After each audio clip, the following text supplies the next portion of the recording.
Assalamualaikum warahmatullahi ta'ala wabarakatuh. Bismillah walhamdulillah. Wassalatu wassalamu ala rasulillah. Wa ala alihi wa sobihi wa mawala. Amma ba'du. Sebelumnya perkenalkan, nama saya Hikmah Fadilatul Ittiyah dengan nomor NIM 20234050. Saya adalah salah satu mahasiswi dari PGMI Online semester 6 di kampus STAI Al-Ma'arif Ciamis. Video ini saya buat dengan tujuan untuk pemenuhan tugas mata kuliah Masailul Fiqhiyah dengan judul Hukum Pengamalan Ilmu Pengasihan atau Pelet dalam Perspektif Islam dengan dosen pengampu Bapak Kun Saiful Mila MPD. Baiklah, untuk pembahasan yang akan saya sampaikan pada kesempatan kali ini terdiri dari 4 poin.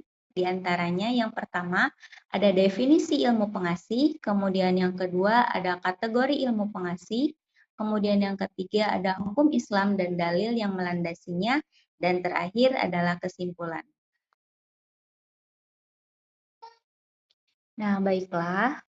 Yang pertama akan saya bahas di sini adalah mengenai definisi ilmu pengasih, di mana ilmu pengasih atau pelet secara umum didefinisikan sebagai praktik yang dilakukan dengan tujuan mempengaruhi hati seseorang agar mencintai atau tertarik kepada orang lain melalui cara-cara tertentu, baik itu berupa dengan doa, wirid, amalan, maupun praktek spiritual lainnya.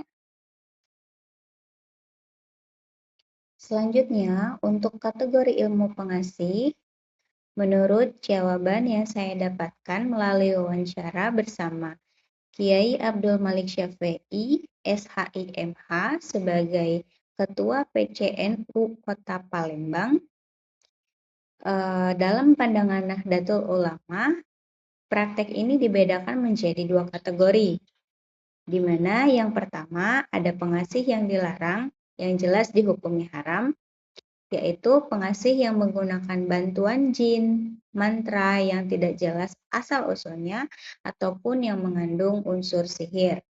Kemudian yang kedua, pengasih yang diperbolehkan. Jadi pengasih yang bersumber dari doa, wirid, maupun perilaku yang dianjurkan dalam Islam, yaitu berbuat baik terhadap sesama. Hukum Islam dan dalil yang melandasinya. Yang pertama, ilmu pengasih dengan kategori haram. Terdapat penjelasan pada surat Al-Baqarah ayat 102. Berikut potongan suratnya.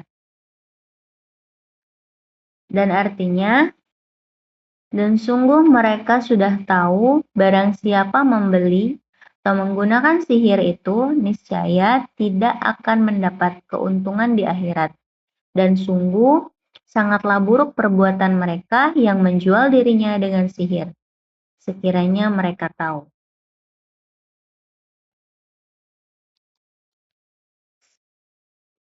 Kemudian terdapat penjelasan hadis.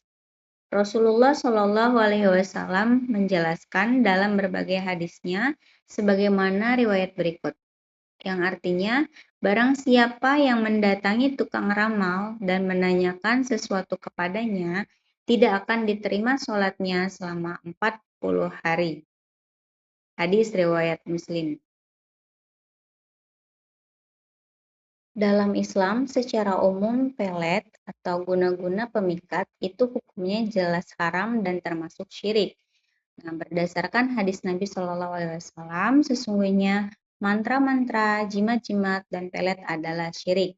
Hadis riwayat Abu Daud nomor 3883. Kemudian yang kedua, ada ilmu pengasih yang diperbolehkan atau mubah.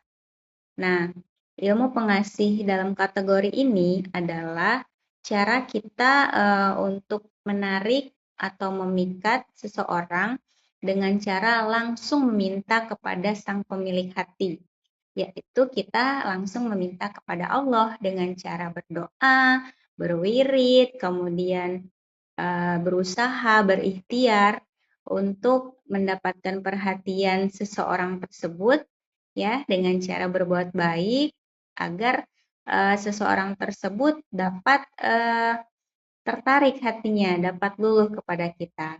Nah, jadi selaras dengan apa yang disampaikan oleh Ketua PCNU, ya, Buya Yahya juga berpendapat sama gitu.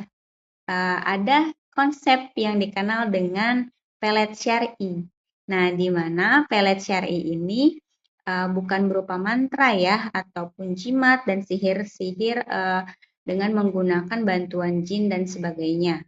Tetapi pelet syar'i di sini adalah sebuah makna kiasan di mana kita meminta berdoa hanya kepada Allah, kemudian berikhtiar secara lahiriah, ya, yang diperbolehkan untuk menanamkan rasa cinta seperti bersikap baik, memberikan perhatian, memaafkan, ya, kemudian meruqyah dengan ayat-ayat Al-Quran. Nah, jadi untuk dalil dari pengasihan syar'i itu adalah perintah berbuat baik sesama manusia dan juga berdoa hanya kepada Allah. Untuk dalil yang melandasinya terdapat pada Quran surat Al-Furqan ayat 74 yang artinya, dan orang-orang yang berkata, "Ya Tuhan kami, anugerahkanlah kepada kami pasangan kami dan keturunan kami sebagai penyenang hati kami, dan jadikanlah kami pemimpin bagi orang-orang yang bertakwa." Kemudian untuk hadis yang melandasinya, ada hadis yang artinya, sebaik-baik kalian adalah yang paling baik terhadap keluarganya, dan aku adalah yang paling baik di antara kalian terhadap keluargaku. Hadis riwayat Ibnu Majah. Pada hadis ini menjelaskan bahwa ilmu pengasih ya, khususnya dalam keluarga, maksudnya dalam pasangan gitu ya, itu diperbolehkan dengan cara kita berperilaku baik gitu ya, dengan cara kita memberikan perhatian khusus gitu. Bukan dengan mantra-mantra, bukan dengan jimat, tetapi dengan akhlak yang kita punya agar pasangan kita tadi bisa lebih merasa aman dan nyaman bersama kita gitu. Agar nantinya terbentuklah keluarga yang sakinah, mawaddah, dan warahmah.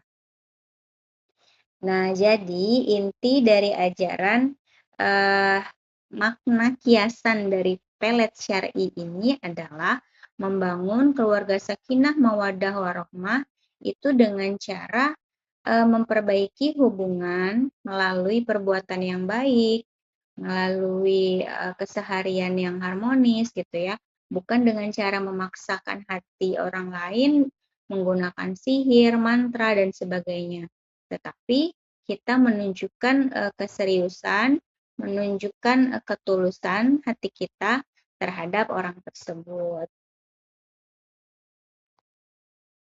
Baiklah, untuk poin terakhir adalah kesimpulan, di mana ilmu pengasih atau pelet yang secara definisi itu mengusahakan dengan melibatkan sihir, mantra, dan juga meminta kepada selain Allah, itu hukumnya syirik dan mutlak haramnya ya.